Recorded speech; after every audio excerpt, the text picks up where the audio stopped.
This host at MSNBC made it clear that yesterday's victory by Democrats was wide. It was sweeping, not only Kentucky, Pennsylvania, Virginia, and elsewhere. Check this out.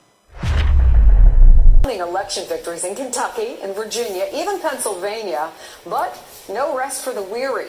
Strategists are doing deep dives on the suburban vote, on turnout, and the messaging they hope will help them replicate the winning formula for 2020. Let's start in Kentucky, where after a bitterly contested race for governor, Democrat Andy Beshear emerged the winner. The key to his victory came not just in Kentucky's cities and suburbs, but in the biggest shocker in southeastern Kentucky, coal country. The outcome, a bit of an embarrassment for President Trump, who held a rally for incumbent Matt Bevin less than 12 hours before voters went to the polls. Trump won the state in 2016 by a whopping 30 points, but his message this time, radical Democrats are going totally insane, didn't save Bevin, though the governor has yet to concede. In Virginia, a sweeping victory that cements the longtime red state as blue.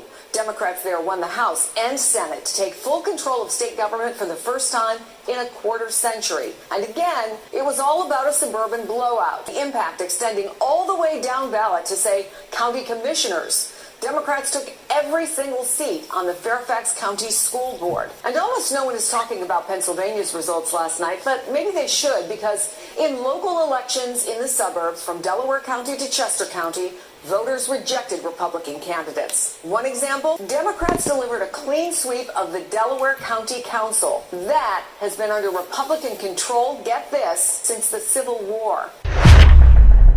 Democrats won all over. It was a blowout. It was a rout. All the positions that mattered went to Democrat or somebody else. And this is important. And let me tell you why. Because there are narratives that are going out there that some believe that Donald Trump was so much more powerful than he is. Donald Trump is a paper tiger. That Donald Trump can save the Republican Party from the rout in 2020 is the biggest fallacy, the biggest smoke and mirrors. 2020 will be a blowout for Democrats. And I'm saying that, however, with a caveat. The caveat is we cannot allow us to recede into a timidity, into a status quo, into a false belief that somehow this was a centrist win. Every single Democrat that came back home, every single independent that voted Democratic, every single Republican that voted Democratic, know that this is a party that is moving towards more humane policies. Every single person who voted for Democrat, because it is all over the system that this is what is occurring. So we cannot fall for the fallacy into believing that somehow this is centrist. A lot of folks want to say the new governor-elect Beshear did not go ahead and campaign on a progressive mantra. He didn't have to. In fact, he didn't need to.